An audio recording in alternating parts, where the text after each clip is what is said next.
Good morning. Welcome to Truth Be Told. This is Don V, broadcasting out of beautiful Arizona. Looks like we're going to be in the 50s today on this rainy day. We have some interesting news reports I'd like to share with you. Before we move to that, please remember to subscribe.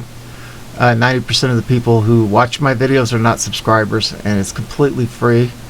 Whether it's on YouTube or Rumble or BitChute, doesn't cost a cent. And it's not about the money, because I'm not really getting paid for this.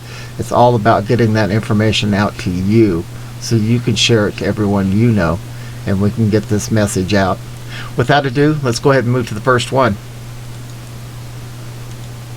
This company that handles billions of text messages from major cellular carrier says its database has been hacked for years. Syniverse, a company that handles billions of text messages from cellular carriers, quietly admitted during its filing dated September 27th with the U.S. Securities and Exchange Commission that its databases was hacked for 5 years. The company became aware of the incident on May 1st, 2021, and immediately conducted an investigation. The results of the investigation revealed that unauthorized access has been going on since May of 2016. That means all your text messages, somebody's been reading them, allegedly. Here's an excerpt from its filing with the U.S. Secretary, page 69. For example, in May 2021, Centerverse became aware of unauthorized access to its operational and information technology systems by an unknown individual or organization. The May 2021 incident promptly says Centerverse's detection of the unauthorized access. Centerverse launched an internal investigation, notified law enforcement, and commenced remedial actions and engaged the services of specialized legal counsel and other incident response professionals. Syniverse has conducted a thorough investigation of the incident. The results of the investigation revealed that the unauthorized access began in May of 2016. Syniverse's investigation revealed the individual or organization gained unauthorized access to databases within its network on several occasions, and that login information was allowed to access to or from its electronic data transfer (EDT) environment was compromised for approximately 235 of its customers. Million, probably. All EDT customers have been notified and have had their credentials reset or inactivated. Even if their credentials were not impacted by the incident, all customers whose credentials were impacted have been notified of that circumstance. Syniverse has notified all affected customers of this unauthorized access were contractually required. The Syniverse has concluded that no additional actions, including any customer notification, is required at this time. Centerverse is responsible for routing billions of text messages every year and has direct connections to hundreds of mobile operators around the world. They provide services to major wireless carriers like AT&T, Verizon, T-Mobile, and other international carriers. More from Motherboard. A former Centerverse employee who worked on the EDT system told Motherboard that those systems have information on all types of call records. Syniverse repeatedly declined to answer specific questions from Motherboard about the scale of the breach and what specific data was affected. But according to a person who works at a telephone carrier, whoever hijacked or hacked Syniverse could have had access to the metadata such as length and cost, caller and receiver's numbers, and location of the parties in the call, as well as the content of the SMS text message. Syniverse is a common exchange hub for carriers around the world, passing billing info back and forth to each other. The source, who asked to remain anonymous as they were not authorized to talk to the press, told Motherboard. So, it inevitably carries sensitive info like call records, data use records, text messages, etc. I don't know exactly what was being exchanged in that environment. One would have to imagine, though it easily could be customer records and personal identifying information, given that Syniverse exchanges call records and other billing details between carriers. Syniverse has access to the communication of hundreds of millions, if not billions, of people around the world. A 5-year branch of one of Syniverse's main system is the global privacy disaster.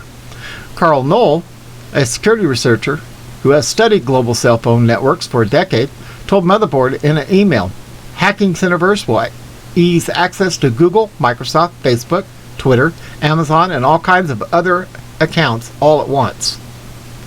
That means the recently discovered and years-long data breach could potentially affect millions, if not billions, of cell phone users, depending on what carriers were affected, according to an industry insider who asked to remain anonymous as he was not authorized to speak to the press.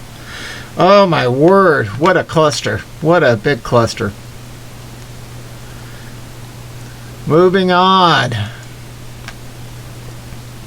Francis Collins, NIH director, resigns after gain-of-function falsehood is exposed.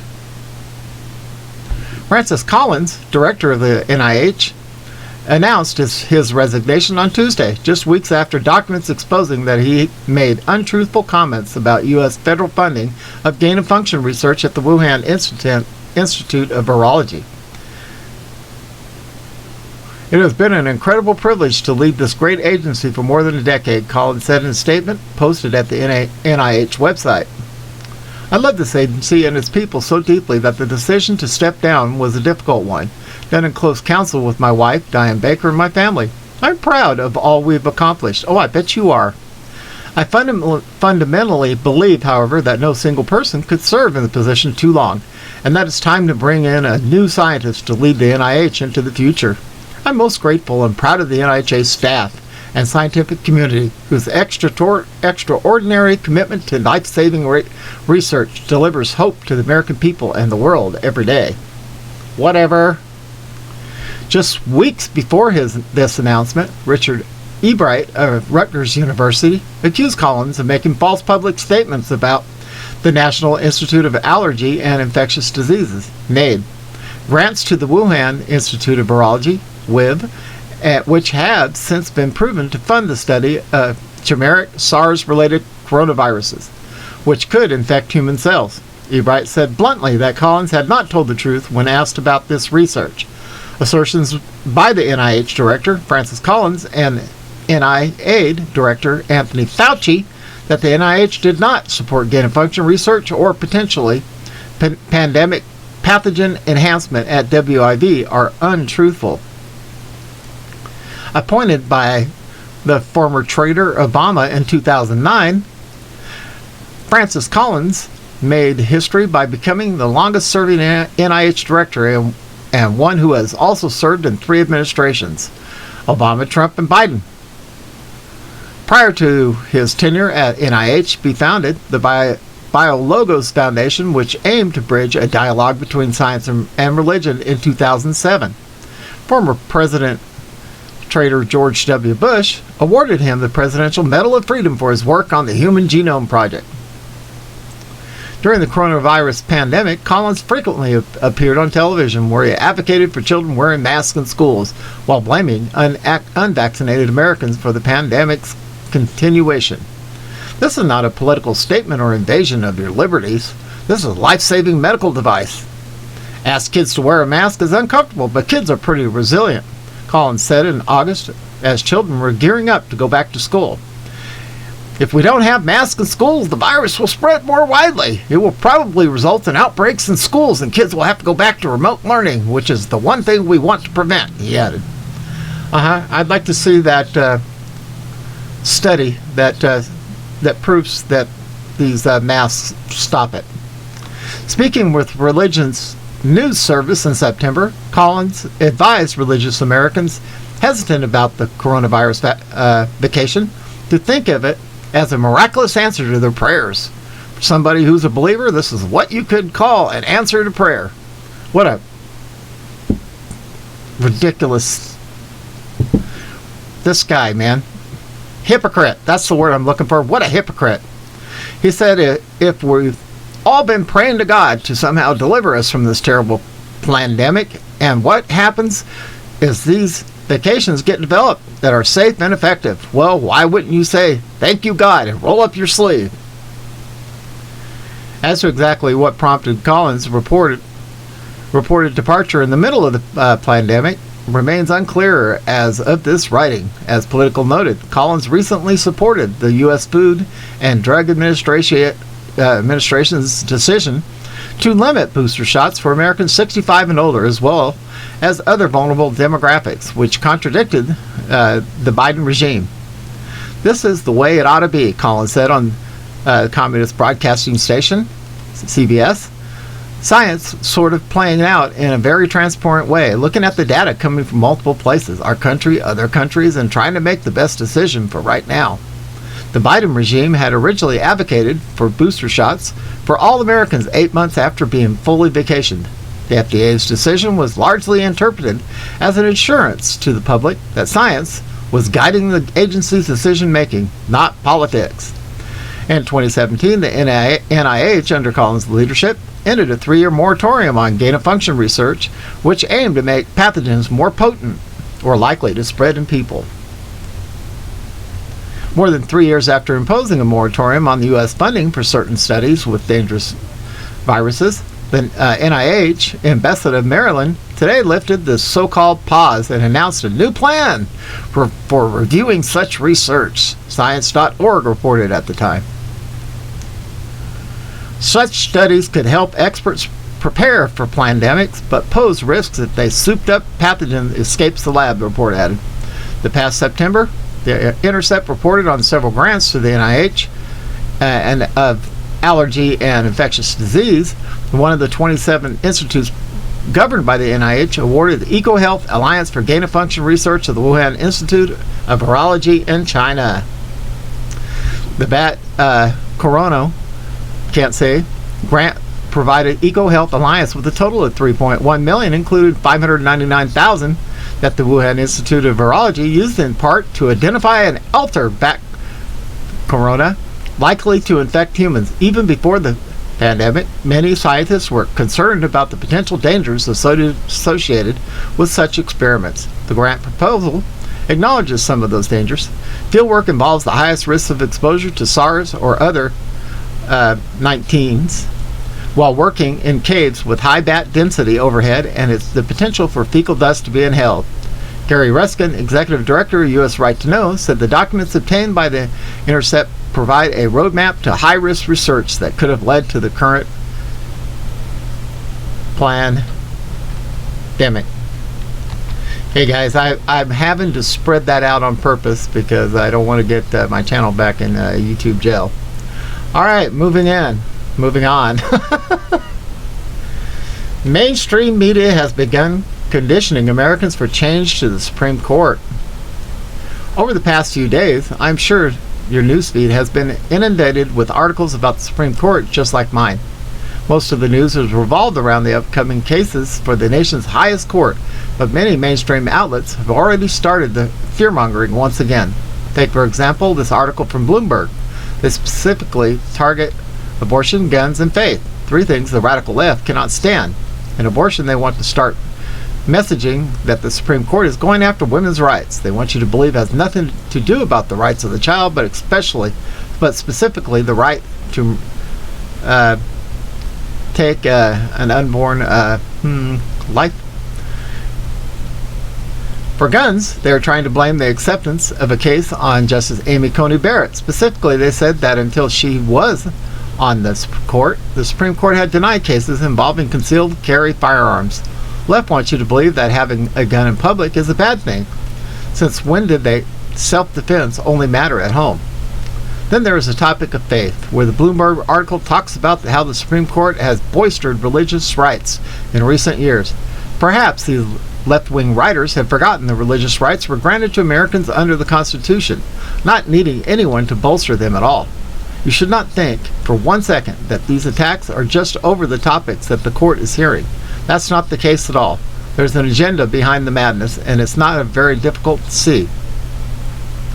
Take, for example, the recent article that shared the approval rating of the Supreme Court falling.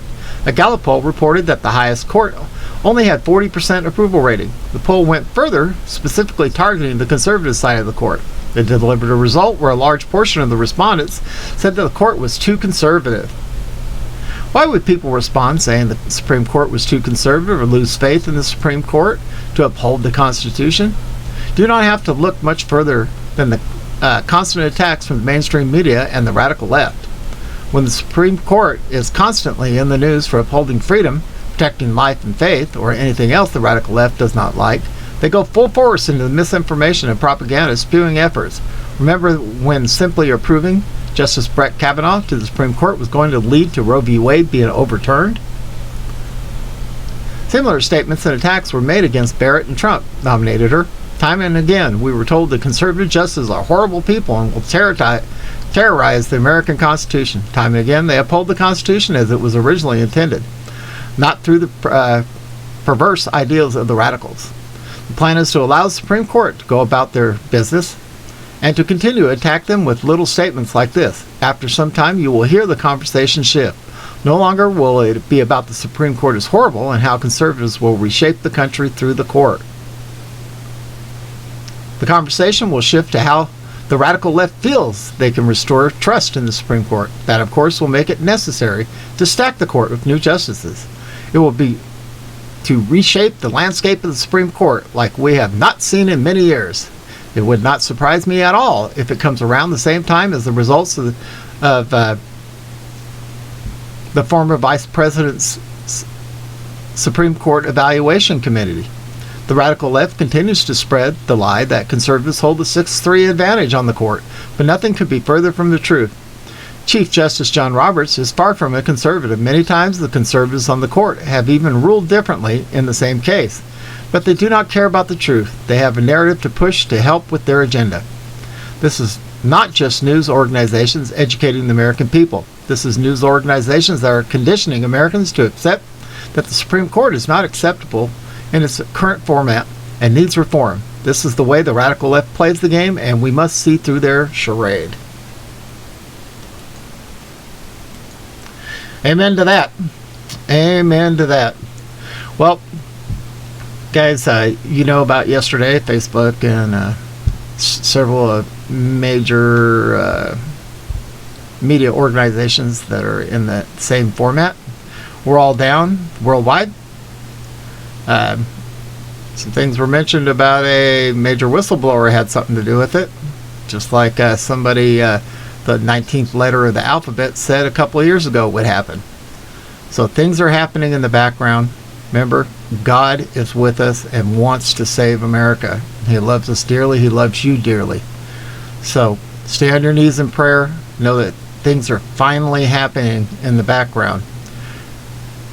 Just watch for it, because it's going to get interesting over the next few months. This is Don V, broadcasting out of Arizona. Hope everybody has a wonderful day, and we are out of here.